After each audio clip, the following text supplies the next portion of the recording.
যারা অনলাইনে আসছো বাইরে, আবার ড্রয়িংয়ে আসলাম। আমরা কম্পোজিশন সম্পর্কে আলোচনা করছিলাম। তুমি যে পেজে কম্পোজিশনটা করবা, যে ড্রয়িংটা করবা, সেই পেজে কতটুকু জায়গার মধ্যে আমি করব দেখতে সুন্দর হয়, সেটাই হলো কম্পোজিশন। এখন পেজটা যদি তোমার A4 সাইজ হয়, তার মধ্যে তুমি যদি 1 ইঞ্চি একটা ফিগার আঁকো, তাহলে তোমার অবশ্যই সেটা কম্পোজিশন হবে না এবং নাম্বার কমে যাবে, এরকম।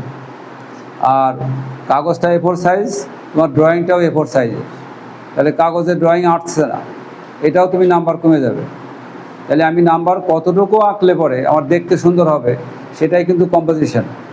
এবং কম্পোজিশন বিষয় তুমি যা কিছু আঁকতে পারো, তোমার যা কিছু শেখানো হয়েছে, এগুলো যা কিছু তুমি আঁকতে পারো, সেটাই কম্পোজিশনের বিষয় হতে পারে, এইরকম। আমাদের ড্রয়িংটা শেষ হয়ে গেছে, কম্পোজিশন নিয়ে আমরা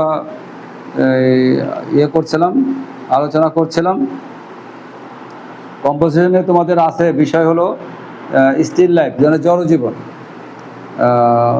তারপরে গাছ, ঘর, বাড়ি, পশু পাখি, এইগুলা, তারপরে দৃশ্য, প্রতিকৃতি, মুখের ছবিও হতে পারে, মুখের ছবি হতে পারে, তারপরে মানব ফিগারও হতে পারে, মানুষের ফিগারও হতে পারে, এরকম। তারপরে এগুলো আমরা এক এক করে শিখাই ফেলবো, এইরকম। এইটা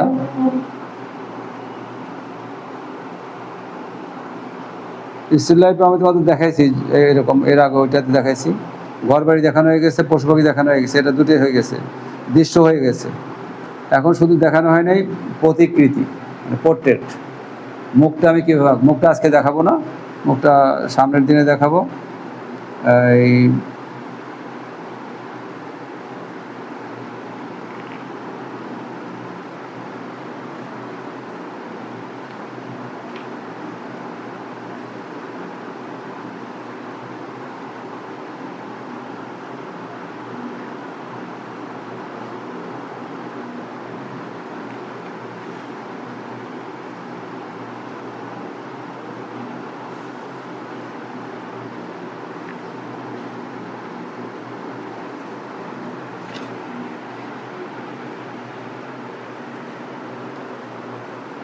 এইটা দেখো তোমরা, এর আগে আমি দেখাইছি, আজকেও আবার দেখাই নিচ্ছি। যে এখানে তো দেখানো যাচ্ছে না, মানে বেশি ইয়ে হয়ে যায় এখানে।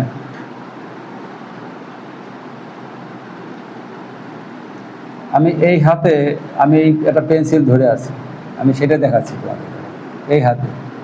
এখন দেখো,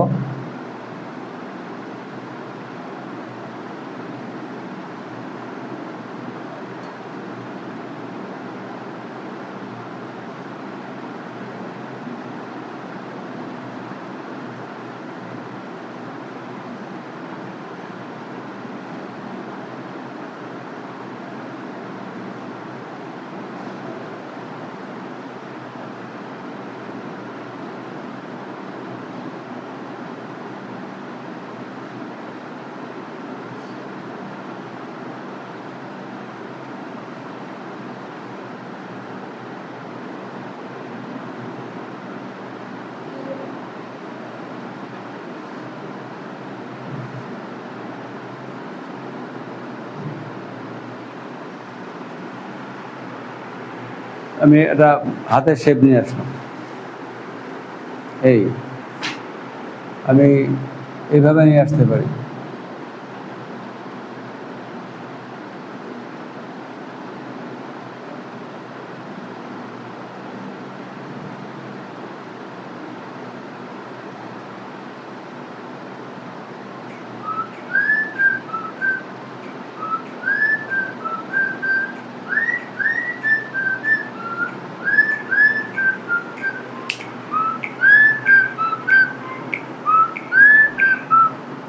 হ্যালো, হ্যাঁ ক্লাসে ওই এই তো এখনই শেষ হবে, 12টায় শেষ হবে। আচ্ছা, তো এখন যেটা বলছিলাম সেটা হলো যে আমি এইভাবে নিতে পারি, পরে আমি ঠিক করব, নখ টকগুলো আমি দেবো, সুন্দর করে দেবো, কিন্তু শেপটা আগে ঠিক করে নিতে হবে। এইরকম এই শেপটা আমার আগে দরকার।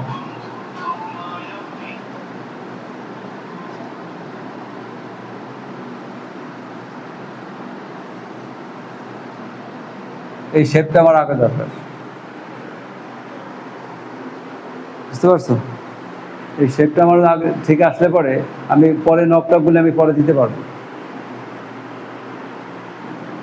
এরকম এই এই ড্রয়িংগুলোও তোমাদের ওই কম্পোজিশনের মধ্যে আসতে পারে এইরকম।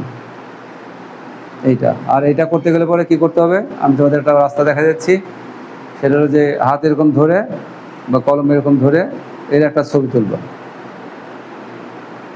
ওই ছবিটা দেখে ড্রয়িং করবে। হাত এরকম রাখলে একটা ছবি তুলবে, বা হাত এরকম রাখলে টেবিলের পর যেরকম থাকে, আমি টেবিল পর হেলান দিয়ে এরকম রাখছি, এর একটা ছবি তুলবে, তাহলে ওইটা দেখে ড্রয়িং করবে। তাহলে এইগুলো হলো সুবিধা এইরকম। আর অলমোস্ট তোমাদেরকে এই শেষের দিকে, এখনই না, শেষের দিকে তোমরা নিতে পারবা। আমার কাছে ড্রয়িংয়ের যে শিটগুলো করা আছে এগুলো তোমাদের নিতে হবে, পরে যদি নিতে চাই কেউ নিতে পারবে।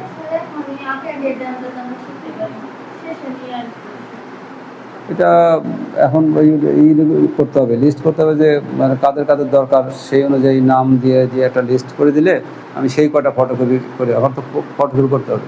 মোট হলো দেবো 31টা সিনারি সহ, সিনারি ড্রয়িং সব সহ। এই একটা ধরো ওটা এই ধরো এইরকম এই একটা, তো এর ভিতরে ধরো 31টা ফটোকপি আছে। এর ভিতরে তোমার পাবা হলো তুমি ড্রয়িং কীভাবে করতে হয়, শিখতে হয়, এইভাবে এটা আছে, নিয়মটা আছে। আর পাবা তুমি হলো দৃশ্য পাবা, ঋতুর দৃশ্য সব পাবা, তারপরে এমনি যুদ্ধের ছবি সব পাবা, ভাষা আন্দোলনের ছবি পাবা, যেগুলো তোমার পরীক্ষায় আসতে পারে।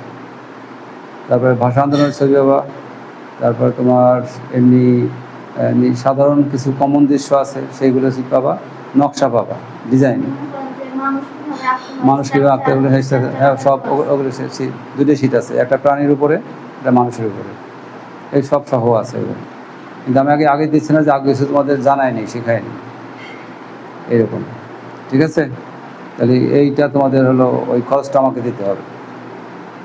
এই এখন দেখতে হবে যে কত খরচ পড়ে, কত আসে, এরকম এই 500 টাকার কম হবে না, এই মানে ফটোকপির দাম না, মানে এভারেজ ওভারঅল দিয়ে আর কি। এই তাও তো ফটোকপি এখন তোমার 2.5 টাকা 3 টাকার নিচে নেয় না এইরকম। তো যাই হোক, যা হলো, আমি এর আগে প্রথম ক্লাসে আনছিলাম, মানে দেখাইছিলাম যে এরকম আছে। এই এটা তোমরা পরে চাইলে পরে আমি দিতে পারবো, কিন্তু সেটা হলো যে তুমি একটা চাইলে একটা নিয়ে আসলাম এইভাবে না, ওদের যে কজন লাগে, যে কজন চাও সেই কটা ফটোকপি নিয়ে আসবে। এটা তোমাদের পরবর্তীতে কাজে লাগবে কোথায়, তোমাদের ছেলে মেয়েদের জন্য কাজে লাগবে। আর লাগবে হলো তোমাদের ওই যে চাকরির পরীক্ষা দিবা, ওইখানে ড্রয়িং না শিখলে তুমি পরীক্ষা দিতে পারবে না। কারণ চাকরির পরীক্ষাতে তোমার সাথে কম্পিটিশান দিল 10-12 জন, সিনারি দিয়ে দিল একটা, এমন সিনারি দিয়ে দিল তোমার জানা আছে তার জানা নাই, তুমি পাইলে কোথায়? ভাষা আন্দোলনের ছবি পাইলে কোথায়? তুমি শিখলে কোথায় থেকে? তোমার কাছে শিট আছে, তুমি ওখান থেকে শিখছো। তোমাকে ভাইবা বোর্ডে জিজ্ঞেস করলো যে তুমি কী আঁকছো, ভাষা আন্দোলনের কী দিছো, যে স্যার ভাষা আন্দোলনের এই ছবি দিছে, কোথা থেকে পাইলে, কোথাকে শিখলে, জিজ্ঞেস করলো। এইভাবে এই জন্যই তুমি যে স্কুলে চাকরি করতে ইন্টারভিউ দাও না কেন, সেখানে তোমার এইভাবে জিজ্ঞেস করবে। যাই হোক, সেটা পরের কথা। তাহলে আমরা মোটামুটি এইগুলো একটু শিখলাম। এই দিয়ে আমাদের আজকের ক্লাস কিন্তু শেষ। অনলাইনে যারা আছো তোমাদেরকে অনেক ধন্যবাদ, তোমরা যারা শুনছো। আর একটা কে যেন নাম্বার দিল, ওকে একটু ফোন করে জানাতে হবে।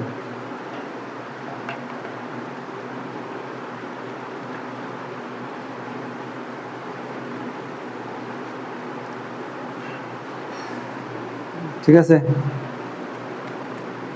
বন্ধ করছে ও, চালু আছে, ঠিক আছে। ঠিক আছে মানব?